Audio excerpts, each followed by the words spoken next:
In the sea of Minecraft mods released over the past 15 years, there are bound to be countless projects that have been left abandoned and forgotten by the majority of players. Some of these mods are classics though. At one point in time, they had a player base that looked forward to new updates for their favorite mod. Yet, somehow, they were lost to time and buried under decaying forum threads and broken download links. As someone who's been playing modded Minecraft for over 10 years now, this is a tragedy to me. These mods should be celebrated for paving the way towards the mods we know and love today. Their ingenuity and creativity, especially for their time, should never be forgotten. And that's why I want to share some of my favorite mods from Minecraft's earlier history. I've picked out a handful of the mods I spent the most time playing and or watching in the past decade or so to break down their content and features, why they were abandoned, and if there's any revival efforts being made for these classic mods.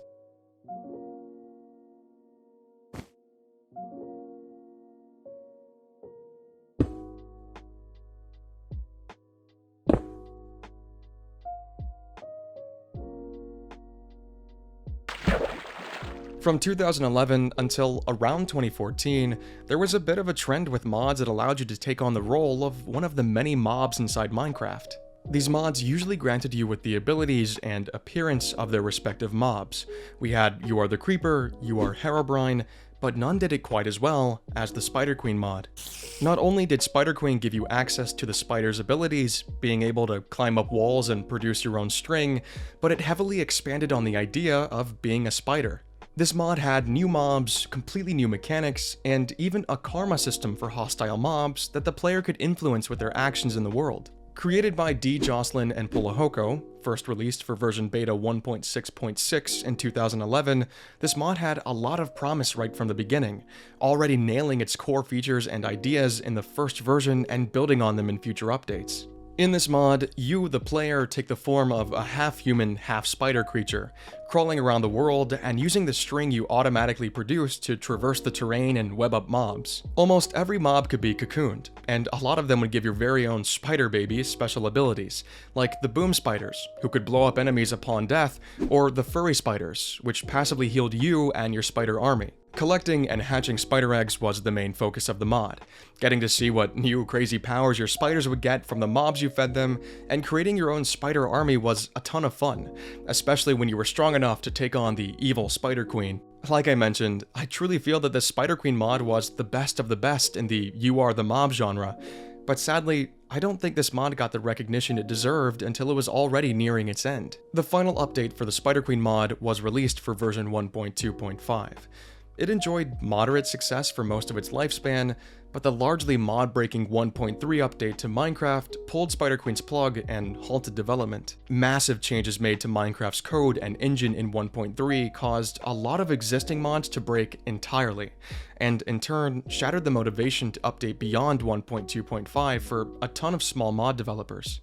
This no doubt had an effect on Spider Queen's sole programmer D. Jocelyn, along with being busy with school at the time and putting more focus into his other mods, ultimately leaving Spider Queen without a developer. This led Pulahoko, who came up with the idea, provided the textures and the sound design for the original Spider Queen, to look for a new programmer and carry on with development. Throughout a period of 3 years, multiple teams of developers tried their hand at reviving the mod, but none would be too successful until a programmer named Wild Bama Boy swooped in and, with the help of both D. Jocelyn and Pulahoko, successfully brought the mod to a more modern version of Minecraft. This didn't come without struggle though.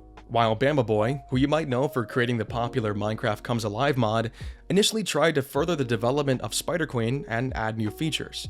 Or at least I assume, since the original forum post has been seemingly wiped from the internet. According to Wild Bama Boy himself, that version of the mod didn't meet expectations. So in 2015, he decided to just port the 1.2.5 version of the mod to 1.7.10. And this is where Spider Queen's story ends. You can visit the Curse Forge page and download the 1.7.10 port of the mod right now. Sadly, there hasn't been any news regarding a true continuation of the Spider Queen mod since its final version. But maybe one day we could see this old classic be revisited and given a breath of new life. This next mod hits really close to home for me. Not only was it my first experience with mods, but it was also my first time seeing Minecraft in general. Now, I haven't talked about it before on this channel, but I am a big fan of Pokemon and have been since I was a kid. I remember being up late one night in January or February of 2012, just browsing through YouTube for new Pokemon stuff when I came across this video, episode 1 of a PokeMobs Let's Play by T-Bone105. When I first saw this video, I thought Minecraft was a 3D Pokemon fan game, and I watched every single video T-Bone uploaded on this series, and when I finished that, I went to his channel and watched all of his videos in general, quickly falling in love with Minecraft and downloading it for myself soon after. PokeMobs was the first significant Pokemon mod for Minecraft. It was uploaded to the Minecraft forums for beta 1.7.3 on August 1st, 2011, and featured a staggering 29 Pokemon by its final update. The original goal was to complete the first 151 Pokemon, which was a monumental task for the mod's only 2 developers, Seagoing Manatee and Prudage, I don't know. PokeMobs had all the basic mechanics you'd expect in a Pokemon mod. You had Pokeballs to catch the Pokemon around the world, the ability to fight other Pokemon and train your own up. It even had Team Rocket grunts you could fight, along with a handful of other small additions. Within the month this mod was uploaded to the Minecraft forums, it was already gaining traction, being covered by popular YouTubers like the Yogscast and Captain Sparkles. Unfortunately, death was knocking on PokeMobs' door. The mod destroying 1.3 update was exactly 1 year away from PokeMobs' release date, leaving us with only 5 updates to the mod before it was abandoned. PokeMobs' creator, Seagoing Manatee, knew that he would have to start from scratch once 1.3 was released, so he planned to push out the 5th update to the mod prior to 1.3 in hopes to satisfy fans until an updated version was ready. But that version never came. In fact, the day that the 5th and final update came out was the last day Seagoing Manatee posted on the PokeMobs forum thread ever again. This might not have been the last mention of PokeMobs by Seagoing Manatee though. On January 2nd, 2014, Manatee made a post on Twitter looking for playtesters. Though, to be honest, I can't be certain if this was regarding PokeMobs or not. Since the original tweet was deleted, all I had to work with were the replies to his tweet. Seagoing Manatee has since moved on from Minecraft modding and has become a full-on indie game developer. I wish him the best of luck, and thank him, along with T-Bone105, for indirectly exposing me to my favorite game of all time. As far as any revivals for this mod goes, of course, there's nothing out there. Larger teams have come along and made bigger and better Pokemon mods like Pixelmon and my personal favorite, Cobblemon, but regardless, PokeMobs still holds a very special place in my heart, and maybe it does the same for a few of you out there. There's nothing I love more in a mod than raw creativity. Seeing someone truly express their ideas, whether they're methodically planned out piece by piece, or just vented straight from the creator's brain, there's no better feeling than seeing the end result of a person's passion and just fun in a physical form. I think this mod really stands out in the creativity department. It's pure wacky and weird chaos that's packed with a ton of uniquely fun features that, to this day, I haven't really seen in any other mod out there. I'm of course talking about the one and only More Creeps and Weirdos mod, one of my favorite mods of all time. With over 40 mobs, each with their own unique and crazy design, drops, and mechanics, I could make an entire video discussing this mod alone. You've got giant babies you can shrink to normal size, stuff them in a jar, and have them generate items for you, ponies on sticks that you can use to fly around the world, and even grandmas you can tame and stick on slot machines to win money for you. You can really tell that the creator, Freakstritch, just took whatever weird idea he had and turned it into a reality.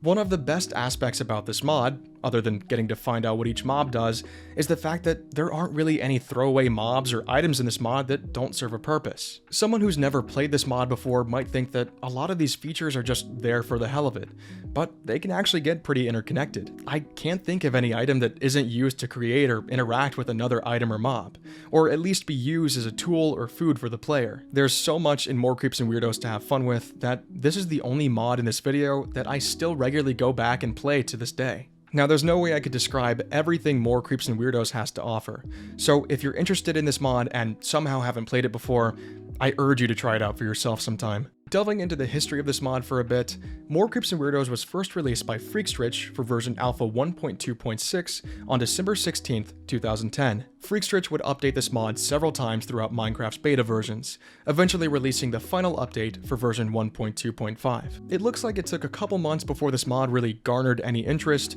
but once YouTubers like the Yogscast and Dr. Keys covered it, it quickly grew in popularity. Popularity didn't stop the 1.3 update though.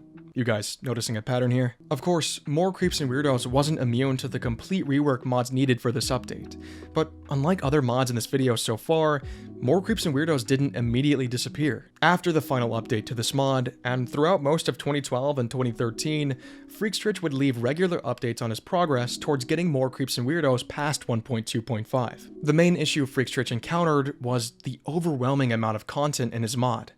Everything had to be completely recoded from the ground up in 1.3, and that was going to take some time.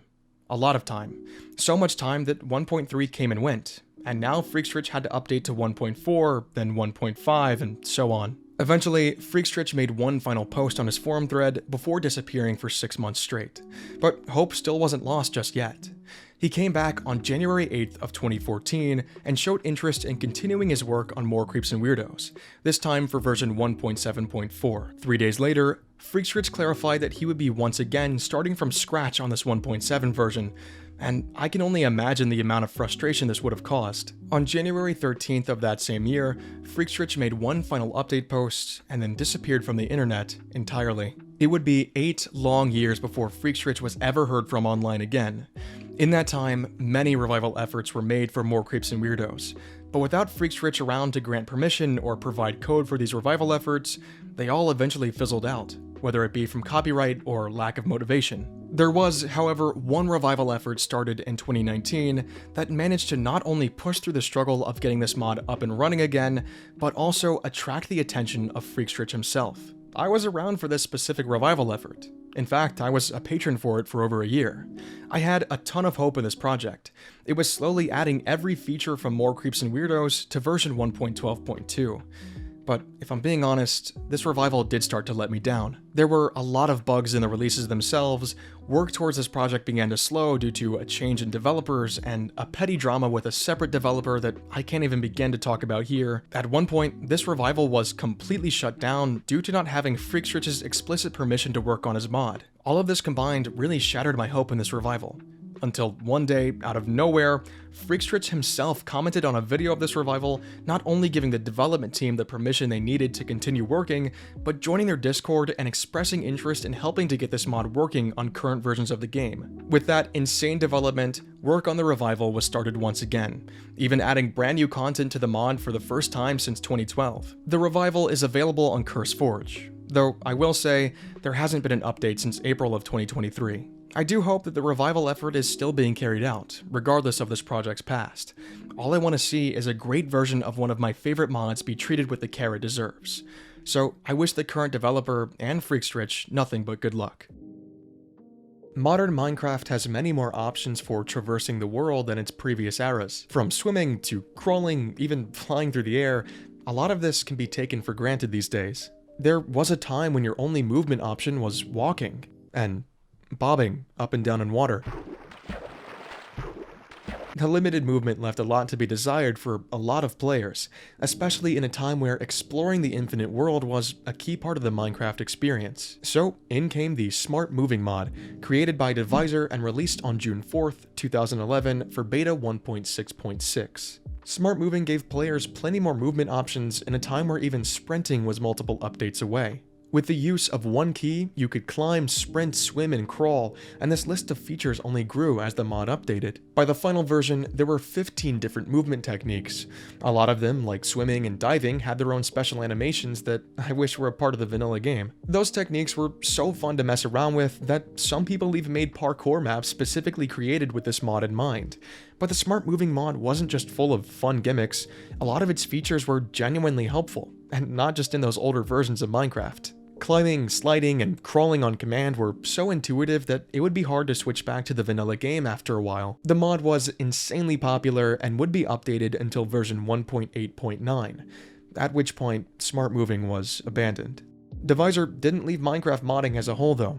He would continue to update his player API mod throughout 2016 and 2017, which Smart Moving and a lot of other mods depended on. Researching Smart Moving was a little difficult since Deviser's profile has since been deleted on the Minecraft forums, but to my knowledge, Deviser wouldn't comment on smart moving at all after the 1.8.9 update, and eventually abandoned Player API as well in late 2017. Digging through his old posts, the only reason I could find for why he might have disappeared was, in his own words, laziness and a lack of responsibility. Around the time he made that statement, updates for Player API were slowing, but as mentioned, many other mods relied on Player API to work, and I assume that made Deviser feel guilty, as one of his last posts read, "Updated to 1.12 thanks to my bad conscience." Again. After the abandonment of smart moving, there were a couple of ports to bring the mod to 1.10 and 1.12, but no true continuation was ever made. Minecraft eventually would add its own version of some of the features in smart moving,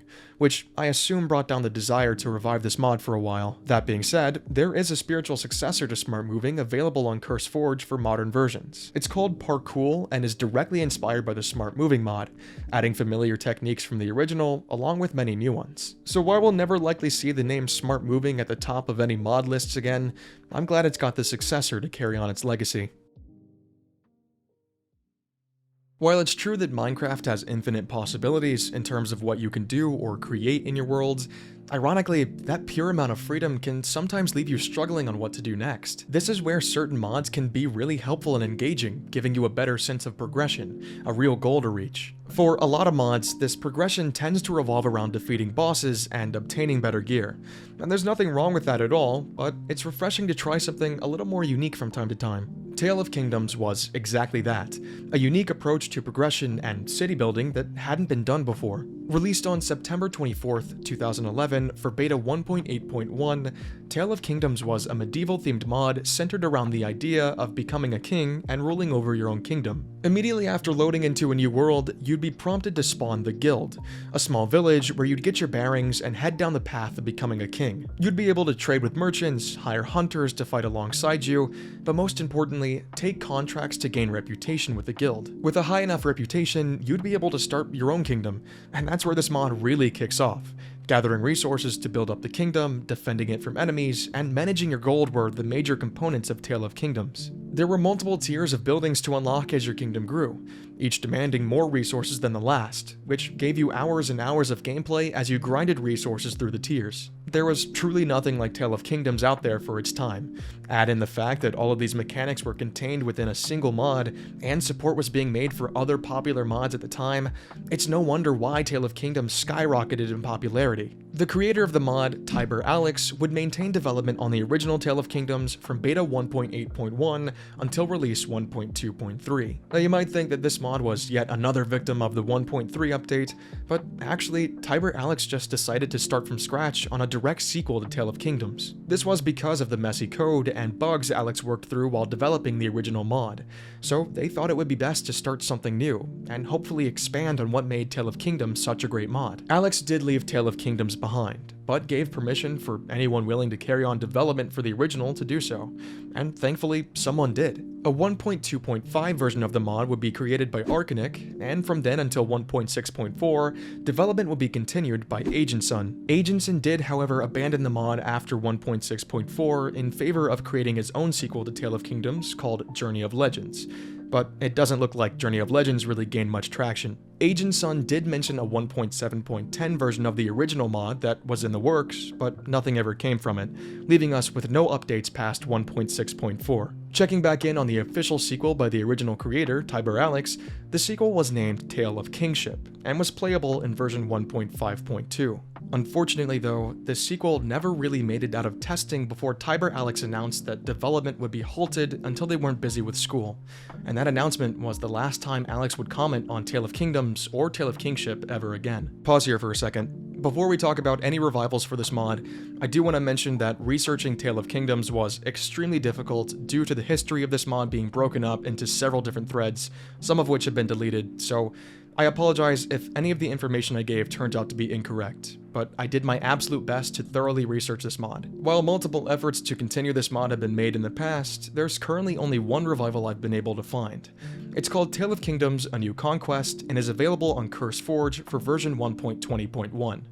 It looks to be fairly new, so I'm sure it's got a long ways to go, but I'm so happy to see this classic mod being restored to its former glory. I want to thank Paladin Ryan for giving me the inspiration to talk about a few of the mods that shaped my Minecraft experience with his video of a similar nature. I've gone ahead and linked his channel in the description, so go over there and check him out. He makes a ton of great Golden Age Minecraft content. Also, I've linked the download pages for every mod mentioned in this video in the description if you want to relive those whole days or maybe even try something new. Finally, I'd totally be willing to do another deep dive into some other older mods that I missed in this video, so if you are at all interested in that, leave a comment and tell me your favorite Golden Age Minecraft mod that you'd like to see me talk about. With all that said, I hope you enjoyed, and it would mean the world to me if you click that subscribe and like button. I just recently reached 1,000 subscribers at the time of this video, and I could not be more grateful. Thank you all so much for watching, but yeah, that's it.